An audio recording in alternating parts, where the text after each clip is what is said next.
世音菩萨，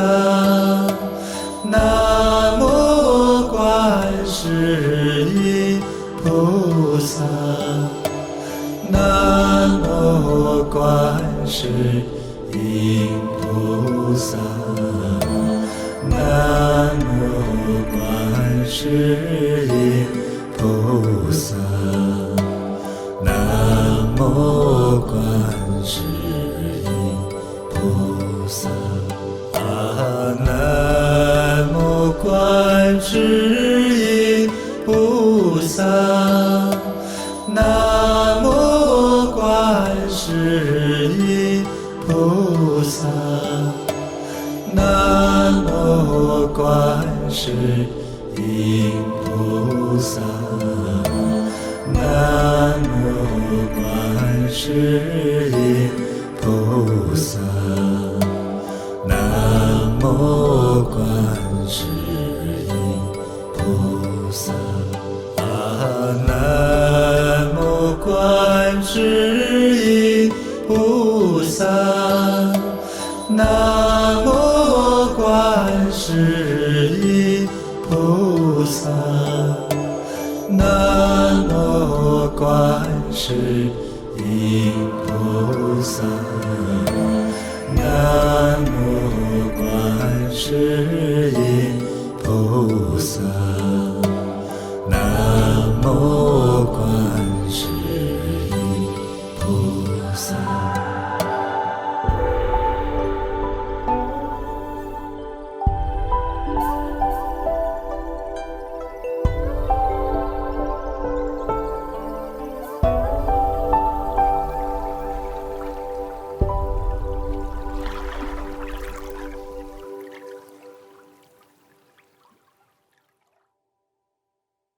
好，大家搓搓手，之后轻轻搓搓脸，回到6岁的样子。都是每个人都是小胖墩儿，胖胖的，那个脸呢像个苹果。虽然很多人年龄有了一点还像个大苹果哈，但是小时候那个小苹果真的很可爱。好，再揪揪耳朵。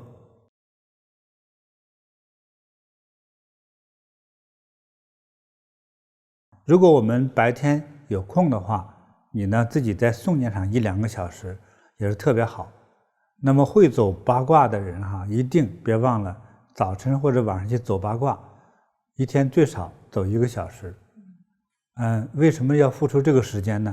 每走1个小时，能让我们多活上1年。是不是个好事啊？所以这个时间要花。有很多人哈，就是老是老在呢，先表现在老上是腿脚上头。你人还没有真老呢，腿脚已经不好用了，走路已经开始不方便了，上下楼梯就开始惧怕了。那怎么办呢？请来走八卦内功走上1个月之后，这个效果就开始表现出来了，效果就开始出来了，你的行走就方便自如多了。走上1年以后的人哈，那你那个走路速度哈，你的年轻的儿女都跟不上，都是飞快的都是。你看前年有将近80岁的老人来跟我们走了3个月。对，他在这个之后，他的孩子，年轻的孩子来看他，陪他逛公园，根本追不上他。说爸，你走慢点儿，你走慢点儿，就是喊，就听起来像玩笑哈。就是这么神奇，神奇在这个法上头。那佛法呢，不是神论，而是说这个方法。方法就像开药一样，对不对？感冒了我就吃感冒药心脏病吃心脏病的药。他用这个方法来针对我们所需要对，所以这个方法特别的重要所以别忘了这个修行哈。还有呢，别忘了对我们的父母，养育的父母一定要恭敬要爱护我们也不做虚伪的说，非拉过老人来，我非给你洗脚，也都不一定非得这去表演，而是真正去恭敬。所以有时陪着聊聊天，散散步，逛逛街，帮父母亲做顿饭吃，是吧？帮他们捶捶背，陪着聊聊天，这是最幸福的事情。当有一天这个画面会成为你永远的最幸福的回忆。好，今天的课程就到这里，祝大家如意吉祥，健康长寿，全家幸福，明天我们再见。感恩师父。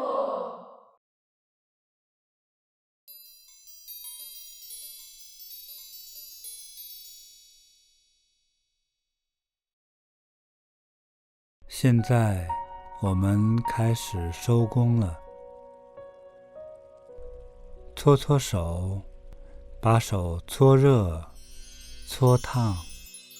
搓搓脸，双手从下巴到额头，再到脸颊，似哀非哀。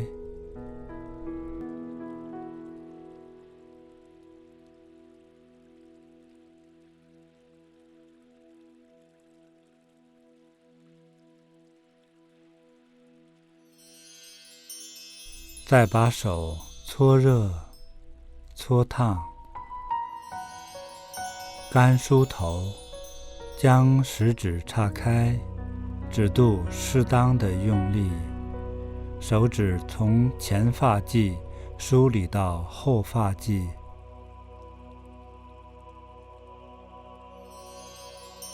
搓搓手，由上而下拍打全身。先拍打头部，两手手腕放松，在松静的状态下，适当用力拍打。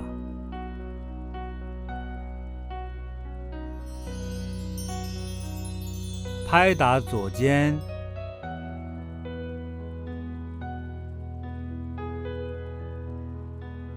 再拍打右肩。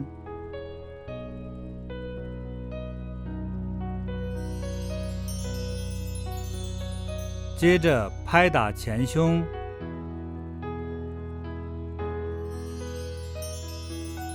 再拍打左边腋下肋下，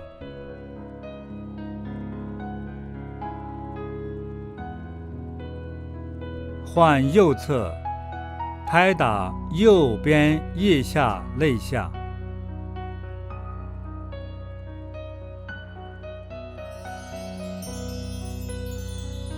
接着拍打腹部，双手放松拍打，慢慢起身，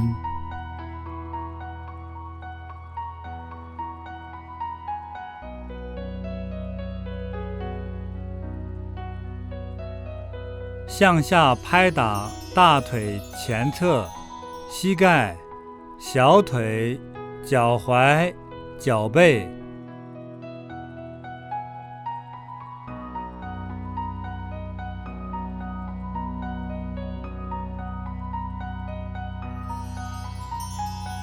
轻轻拍打后腰，往下拍打臀部，按顺序再向下拍打大腿后侧、膝盖后侧、小腿后侧、脚踝、脚跟。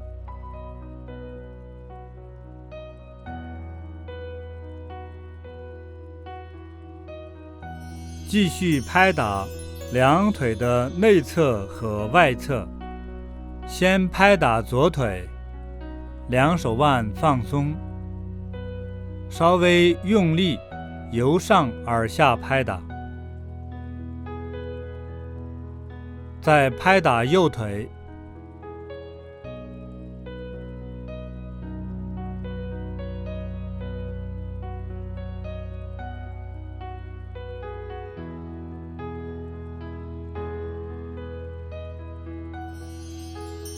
继续拍打两手臂，先拍打左手臂，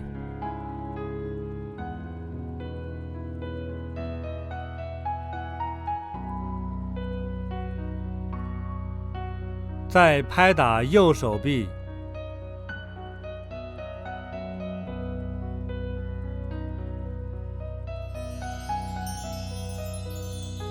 全身拍打完之后，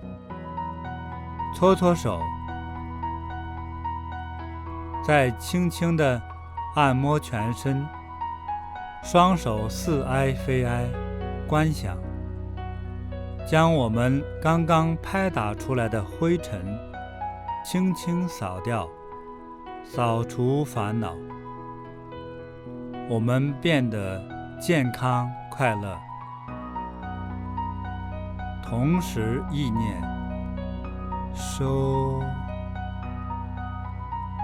收收。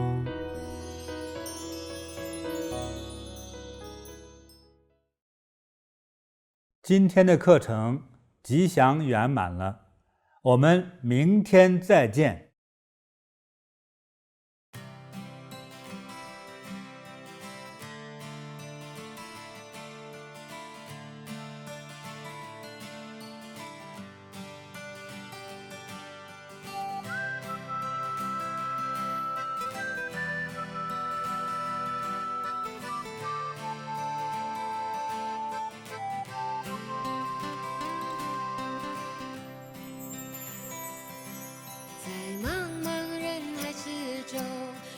与您相遇，小小的红点里，人生就此欢喜。